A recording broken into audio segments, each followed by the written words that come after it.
Hello friends, आज हम लोग पढ़ने वाले हैं फिजिकल क्वांटिटीज एंड मेजरमेंट में। बेसिकली हम लोग पढ़ेंगे डेंसिटी के बारे में।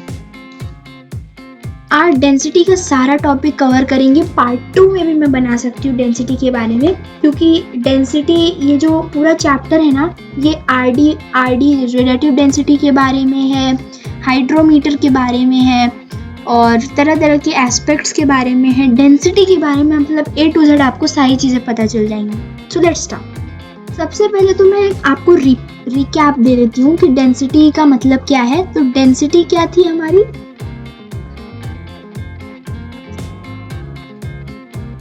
तो दो बेसिक की टर्म्स अपने को पता चल रहे हैं कि लाइटनेस और हैवीनेस ऑफ एन ऑब्जेक्ट को हम कहते हैं डेंसिटी।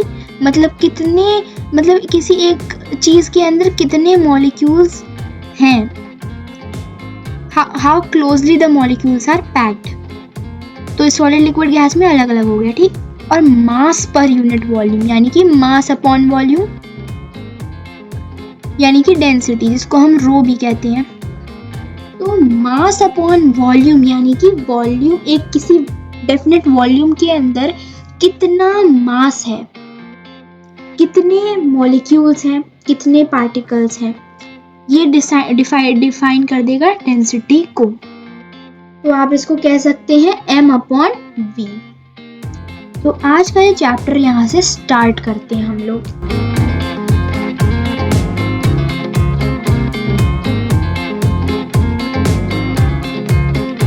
सबसे पहले तो हमें डिस्कस करना पड़ेगा कि measurement of density of irregular solid क्या होता है। तो कैसे करेंगे इसको, आपने पढ़ा भी हुआ है कि आपको अगर डेंसिटी फाइंड करनी तो मास और वॉल्यूम दोनों रिक्वायरमेंट है। तो मास कैसे फाइंड करेंगे, किसी सॉलिड का या तो किसी बीम बैलेंस से फाइंड कर लीजिए, या तो किसी फिजिकल बैलेंस से फाइंड कर लीजिए। इस तरह के जो बैलेंसेस होते हैं ना, इलेक्ट्रॉनिक वेइंग मशीन, वो सब जो होती है उससे आप फाइंड कर सकते हैं आसानी से। तो मास पता चल गया, लेकिन वॉल्यूम के लिए क्या करेंगे। अगर आपको वॉल्यूम के लिए फाइंड करना है तो आप लोग यूज करने वाले हैं या तो एक मेजरिंग सिलेंडर या तो एक यूरेका कैन। अब एक नया टर्म आ गया है आप लोग के लिए, एक यूरेका कैन। मेजरिंग सिलेंडर का आप लोग यूज जानते ही हैं, क्लास 6, 7 सब में पढ़ चुके हैं कि मेजरिंग सिलेंडर में जैसे ये होता है एक मेजरिंग सिलेंडर, और आपने इसके अंदर एक पत्थर डाल दिया। इसमें ये देखो मार्किंग्स होती हैं पहले से। तो आपने इसके अंदर एक स्टोन है, स्टोन को इसके अंदर ड्रॉप कर दिया है, एक स्ट्रिंग से कनेक्टेड था वो, और ये पानी का लेवल है। पानी के अंदर ड्रॉप किया तो इतना और बढ़ गया, तो ये जो बढ़ा वाला है इसकी वॉल्यूम होती है। ये मेजरिंग सिलेंडर से हो जाता है। और यूरेका कैन एक बहुत ही मजेदार चीज है। यूरेका कैन बेसिकली एक कंटेनर है, दिखा भी देती हूँ कैसे बनता है। ये एक कंटेनर है जस्ट लाइक अ बीकर, एक बीकर की तरह होता है। ये एक बीकर की तरह होता है, लेकिन इस बीकर के अंदर यहाँ पर इस तरह से एक स्पाउट होता है। स्पाउट का मतलब क्या है, स्पाउट का मतलब कोई जैसे होता है एक ओवरफ्लोइंग वाला एरिया, मतलब यहाँ से जो है चीजें निकलेंगी, यहाँ से जो है डिस्चार्जिंग एक तरह से होगी। तो यहाँ पे आप लोग जितना भी पानी डालेंगे, मान लीजिए आपने इस लेवल तक पानी भर दिया है यहाँ तक, तो यहाँ तक पानी भरेंगे तो ऑब्वियसली वो इससे बाहर आ जाएगा ड्रॉप वाइज फॉर्म में। जब वो बाहर आ जाएगा तो इससे मेंटेन करेगा वो एक लेवल वाटर का। अब जब आपने इसके अंदर पानी डाल दिया, वो यहाँ तक सेटल हो गया है, तो अब क्या करेंगे। अब यहाँ पर ये वाला जो मेजरिंग सिलेंडर है इसको यहाँ नीचे रख देंगे। ये मेजरिंग सिलेंडर एकदम खाली रखना है। तो यही वाला जो मेजरिंग सिलेंडर है ये यहाँ पे रख देना है हम लोग को, इस तरह से, ठीक है ना। ये मेजरिंग सिलेंडर है। अब जब आप यहाँ पर एक स्टोन लेके आएंगे ऐसे, और जब उसको नीचे लेके जाएंगे, यहाँ पर स्टोन आ गया, तो स्टोन की जो वॉल्यूम है वो स्पाउट से नीचे गिर जाएगी, सारा लिक्विड यहाँ पे कलेक्ट हो जाएगा, और ये जो चीज़ है ये इसकी वॉल्यूम है। इस तरह से ये फाइंड होगा। इसके बहुत सारे न्यूमेरिकल्स भी आपको दे देते हैं लोग, तो वो आप इसी बेस पे कर लेंगे, क्योंकि सारे डेटा आपको ये लोग पहले से दे देंगे।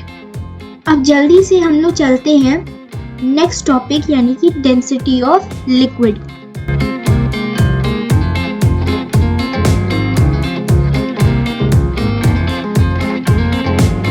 अब डेंसिटी ऑफ लिक्विड निकालना तो बहुत आसान काम है, इसमें कुछ भी नहीं करना है आपको। इसमें बस एक मेजरिंग सिलेंडर आपको लेना है, मास आप लोग कैसे भी फाइंड कर लीजिए, या तो एक वही बीम बैलेंस या फिजिकल बैलेंस से मास फाइंड हो जाएगा। बचा क्या? वॉल्यूम बचा। वॉल्यूम आप कैसे फाइंड करेंगे? वॉल्यूम के लिए अगेन आप एक मेजरिंग सिलेंडर ले लीजिए, बड़ा सा, इतना बड़ा और मोटा सा। इसके अंदर मार्किंग्स पहले से बनी हुई है। अब देखिए आपको क्या करना है। अब इसी मेजरिंग सिलेंडर से आप लोग मास भी फाइंड करेंगे, वॉल्यूम भी फाइंड करेंगे। मास कैसे फाइंड करेंगे? पानी पहले इसके अंदर डाल दीजिए, जहाँ तक आया पानी आया, उससे पहले आपको एम्प्टी सिलेंडर का मास फाइंड करना है, एकदम एम्प्टी ड्राइड सिलेंडर का, और उसके बाद दोनों को सबट्रैक्ट कर लेना है, मतलब जो टोटल है उसमें से सबट्रैक्ट कर लेना है। तो इस तरह से ये आ जाएगा।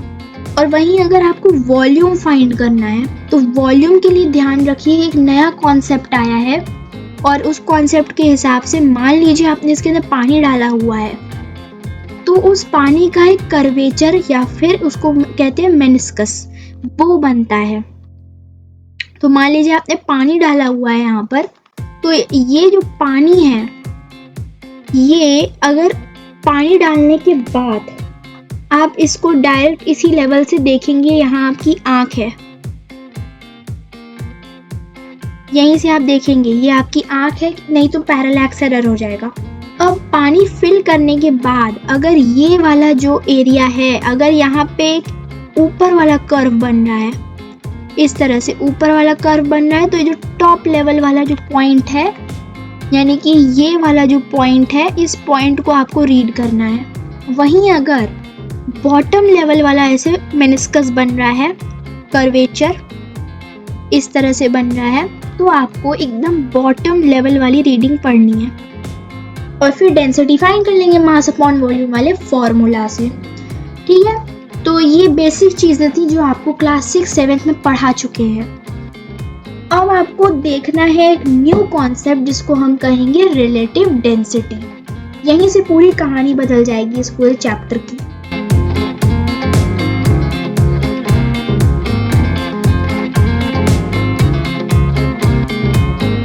रिलेटिव डेंसिटी आपको तुरंत समझ आ जाएगा, बहुत आसान है, तुरंत ही समझ आ जाएगा रिलेटिव डेंसिटी। एक फॉर्मूला आप झट से समझ जाएंगे, यही है वो गोल्डन फॉर्मूला जो आपको रिलेटिव डेंसिटी में कोई भी प्रॉब्लम सॉल्व करा देगा। Relative density is the ratio of density of the substance to the density of water at 4 degree Celsius. बस density of water at 4 degree Celsius हमेशा 1000 किलोग्राम पर मीटर क्यूब होगा, यही आपको यूज करके कर देना है।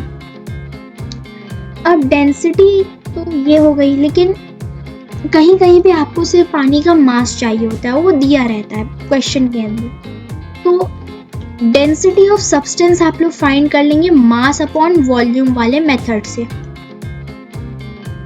सब्सटेंस अभी मैंने आपको बताया था, चाहे लिक्विड हो चाहे सॉलिड हो, आप फाइंड कर लेंगे डेंसिटी। उसके बाद उसको अगर रेशियो में डाल के पानी की डेंसिटी में डाल देंगे, तो फिर आपको पता चल जाएगा कि उसकी रिलेटिव डेंसिटी क्या है।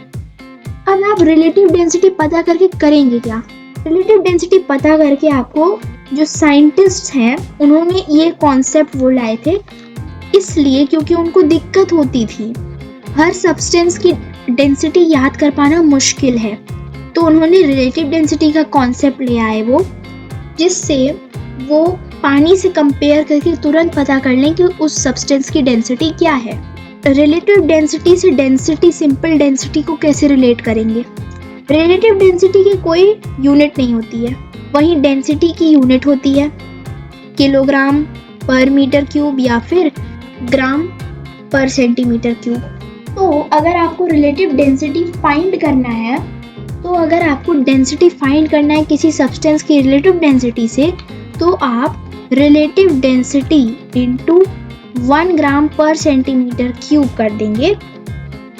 ये एक फॉर्मूला है, या फिर आप कर सकते हैं रिलेटिव डेंसिटी इनटू 1000 किलोग्राम पर मीटर क्यूब। ये दोनों फॉर्मूले हैं जिससे आप डेंसिटी रिलेटिव डेंसिटी से पता कर लेंगे। रिलेटिव डेंसिटी को हम लोग स्पेसिफिक ग्रेविटी भी कहते हैं। तो मान लेते हैं अगर किसी सब्सटेंस की इक्वल वॉल्यूम है, मान लेते हैं यहाँ पे कोई सब्सटेंस है और यहाँ पे वाटर है, वाटर एट 4 डिग्री सेल्सियस वाला। अब इन दोनों में अगर वॉल्यूम सेम हो गई, वॉल्यूम सेम है और मास डिफरेंट हो गया, मास यहाँ पे डिफरेंट है, तो इससे क्या होगा? अब आप फॉर्मूले से इसको कनेक्ट कीजिए। डेंसिटी होती है मास अपॉन वॉल्यूम, और इसको डिवाइड किया गया है वाटर की डेंसिटी, वो भी मास अपॉन वॉल्यूम। तो जब आप इसको सॉल्व करेंगे ना, तो आपको मिलेगा मास अपॉन मास। वॉल्यूम को सिर्फ कैंसिल करेंगे, सिर्फ मास को रहने दीजिए। मास आ गया, मतलब आपको सिर्फ रिलेटिव डेंसिटी फाइंड करने के लिए सिर्फ मास की जरूरत है। तो आप क्या करेंगे, डेंसिटी की जगह यहाँ पे मास कर देंगे ऐसे एक सिचुएशन में, और यहाँ पे भी मास कर देंगे। तो इससे आपका वर्क लाइट हो जाएगा। और किसी भी क्वेश्चन के अंदर, न्यूमेरिकल प्रॉब्लम के अंदर, या तो रिलेटिव डेंसिटी और डेंसिटी ऑफ वाटर दिया रहेगा, या तो density of substance and density of water दिया रहेगा, या तो density of substance and relative density दिया रहेगा। 3 में से 2 वैल्यू दी रहेगी, तो उससे आप फाइंड कर लेंगे एकदम लॉजिकल वे में। अब एक कॉन्सेप्ट आया रिलेटिव डेंसिटी बॉटल का।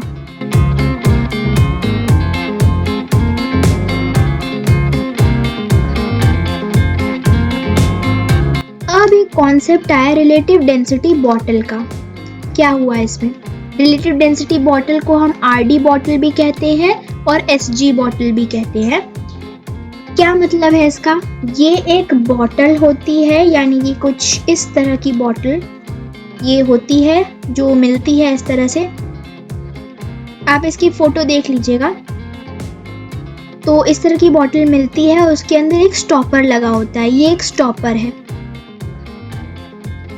और ये बॉटल है।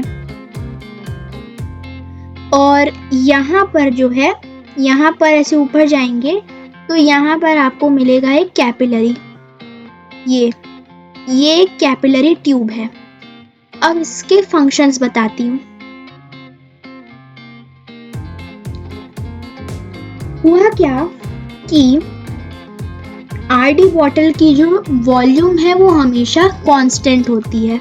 अब क्योंकि वॉल्यूम हमेशा कांस्टेंट रहेगी, तो आप m/v डिवाइडेड बाय m/v करके v कैंसिल करके m/m कर सकते हैं, जिससे वर्क आसान हो जाएगा।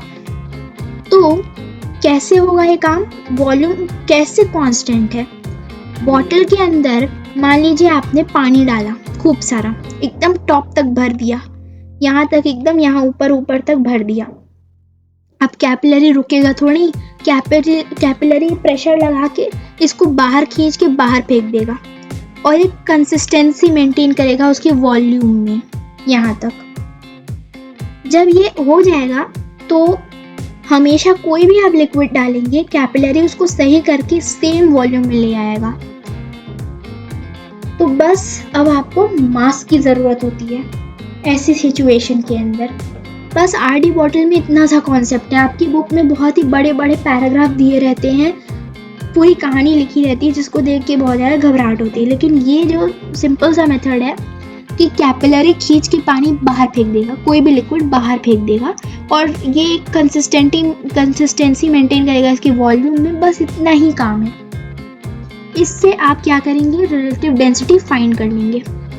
सो पार्ट 1 में फ्रेंड्स इतना ही। पार्ट 2 के अंदर हम लोग हाइड्रोमीटर कवर करेंगे, और उससे पहले हम लोग इस वीडियो के सारे न्यूमेरिकल्स को हम लोग टेस्ट करेंगे। रिलेटिव डेंसिटी बॉटल के न्यूमेरिकल्स और measurement of density of solid और measurement of density of liquid, सबके हम लोग न्यूमेरिकल सॉल्व करेंगे। और उसके बाद हम लोग हाइड्रोमीटर, सिंकिंग, फ्लोटेशन और उनके फिर एप्लीकेशंस डेली लाइफ में। फिजिक्स में यही सब बहुत पॉपुलर होता है, जो एप्लीकेशंस आप लोग पढ़ते हैं। इसी के हॉट्स क्वेश्चन बन जाते हैं जो बहुत टफ लगते हैं, जबकि ये बहुत आसान होते हैं। और फिर कन्वेक्शन करेंट्स के बारे में भी पढ़ लेंगे और ये चैप्टर फिनिश हो जाएगा। Thank you friends.